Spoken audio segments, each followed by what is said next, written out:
I grew up with the NES in our house, which led me to become a huge fan of the Super Mario Bros. Series. However, just because I play Nintendo games doesn't mean I wasn't a fan of Sega and their Sonic the Hedgehog games. Whenever I would go to a friend or family member's house who owned a Sega Genesis, I would always make sure I would get to play one of the Sonic games that they owned, and why not? Sonic games at the time were really fun. That said, my childhood fandom of Sonic didn't really come from playing the video games, but instead it came from watching both cartoon shows that aired at the time. One was called The Adventures of Sonic the Hedgehog, which I haven't seen in a really long time, but I remember it being a really wacky kids show, kind of had a Looney Tunes vibe to it. The other, which is the focus of today's episode, had a much more serious take on the property, and I wanted to see how it held up. So join me today as we take a look at Sonic the Hedgehog, also known as Sonic SatAM.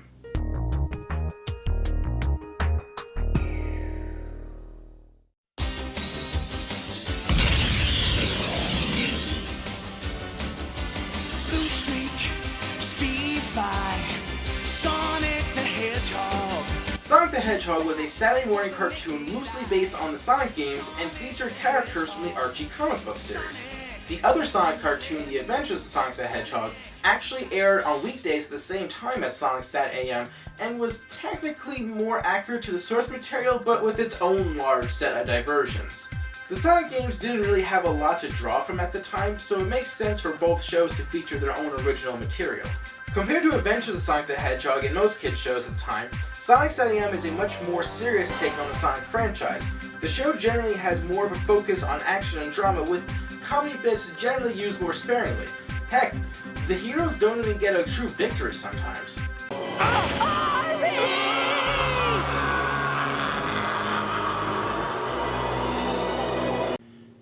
He's not coming back. As the title of the show suggests, the star of the show is Sonic the Hedgehog. When he was a child, the evil Dr. Robotnik betrayed and conquered his homeland of Mobotropolis, turning most of its citizens, including his Uncle Chuck, into robots. Years later, Sonic and his comrade, Princess Sally, leads a group of freedom fighters to one day defeat Robotnik and restore their homeland to its former glory. As a character, Sonic feels like he was designed to be a role model children can look up to, yet he's not perfect. Sometimes he makes mistakes and he's not exactly humble, but he is willing to admit his mistakes. Sometimes. His trademark speed is his main line of defense, and the show does a good job utilizing his powers without overdoing it. The writers rightly made the decision to limit his super speed by requiring him to use a power ring to reach top velocity. And since his power ring is limited in both energy and quantity, it allows for more diversity in storylines.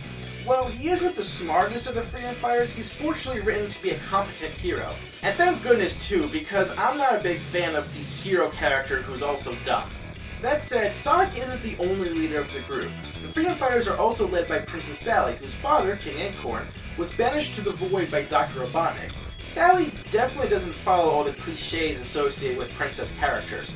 She is the group's head strategist, creating the attack and defense plans and leading her groups into battle. Sure, she gets kidnapped a few times, but that's only because she's willing to fight at the front lines. She's a really well-written character who plays off the Sonic's personality really well. Oh man, no biggie, huh? Okay, a major biggie. Joining Sonic and Sally in the main Freedom Fighter cast includes Rotor, the inventor of the group, Bunny Rabbit, the muscle of the group due to her partially roboticized body, Antoine, the French guard who's not as brave as he says he is, and of course, Tails. In this series, Tails is a lot younger than the rest of the cast, though he doesn't participate in missions as often, but still has a presence on the show. One thing I really like about the Freedom Fighters is how it's not always the same people going out on missions. You will see different characters performing different tasks. It keeps the episodes fresh when you see different combinations of Freedom Fighters working together, or even by themselves without Sonic around.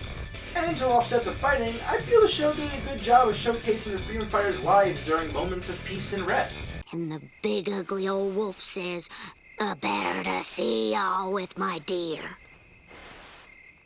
That wolf is nasty, huh, Bunny? Nasty as a one-eyed snake, sugar. Not to mention, you have to avoid its white venom. Say what? Visually, I think the show looks great. In addition to detailed background pieces, the art style complements the more serious tone of the show as the scenery of the areas Robotnik took over provide a stark contrast to the more colorful and cheery look of locations outside of Robotnik's control. In addition to the awesome theme song, Sonic the Hedgehog's soundtrack does a great job complementing the art direction, utilizing both relaxing and tense songs at the appropriate areas. While the soundtrack may sound repetitive if you marathon the show, I think it works really well. Not to mention, the music they use when Sonic goes super speed does a really great job at hyping the moment, especially when he's fighting Dr. Robotnik.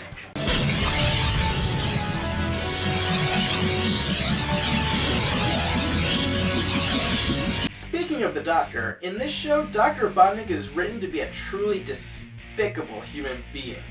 Aided by his nephew Snively, Robotnik is cold-hearted and has no problem destroying every aspect of the world in order to rule over it.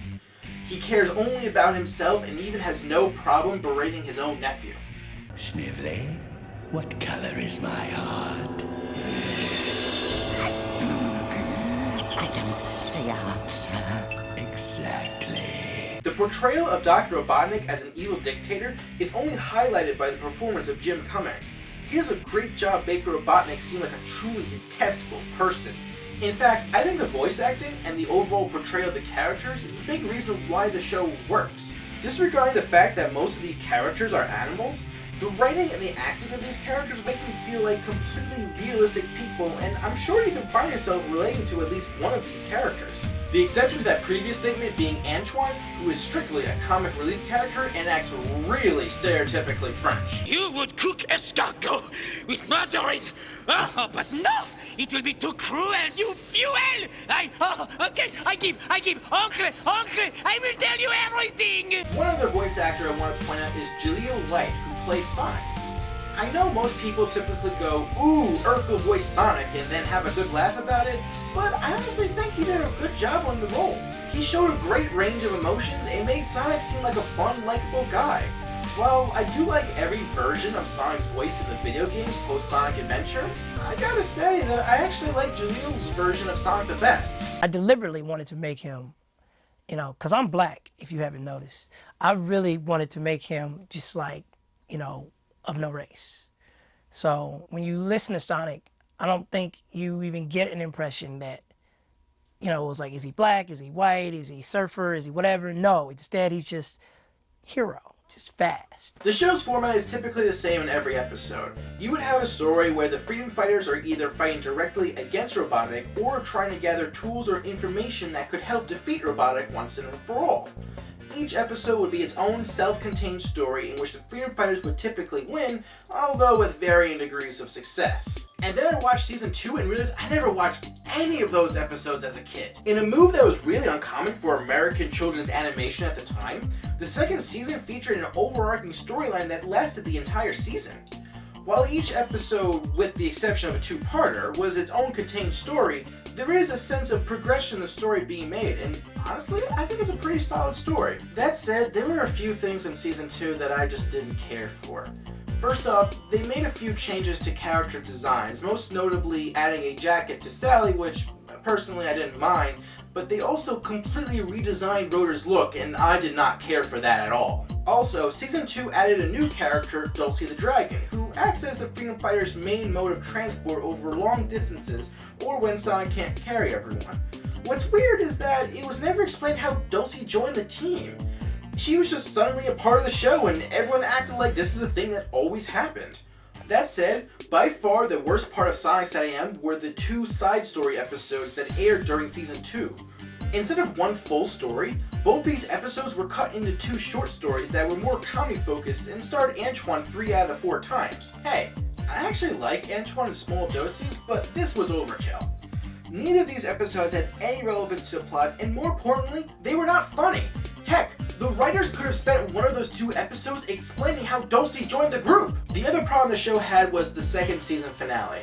It's no secret by now that the second season ended on a cliffhanger and then got cancelled.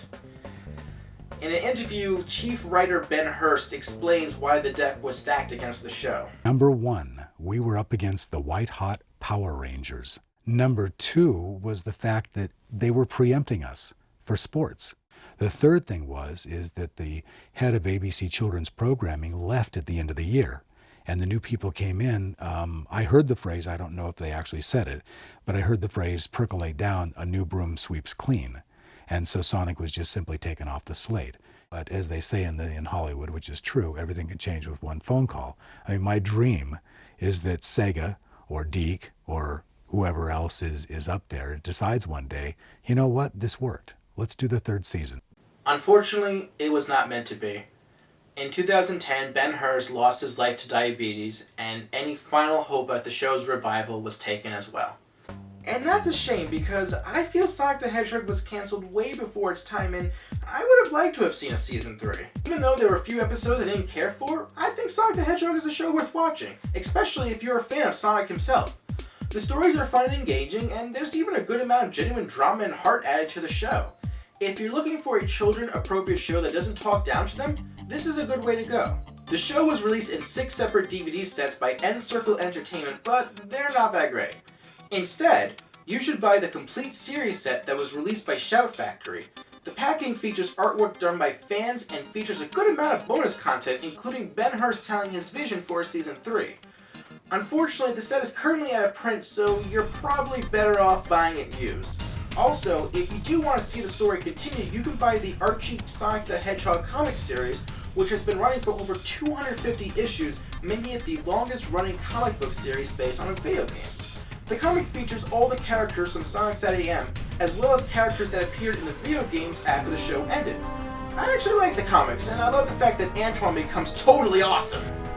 Also, fun fact, characters from Sonic SatAM made a cameo appearance in Sonic Spinball. Personally, I think it made the game 5% better. As for me personally, I really enjoyed Sonic the Hedgehog the show. It really was ahead of its time when it featured a degree of storytelling and characterization that was pretty unheard of in American children's television at the time, and I feel like shows like it have only increased in frequency after Sonic got cancelled.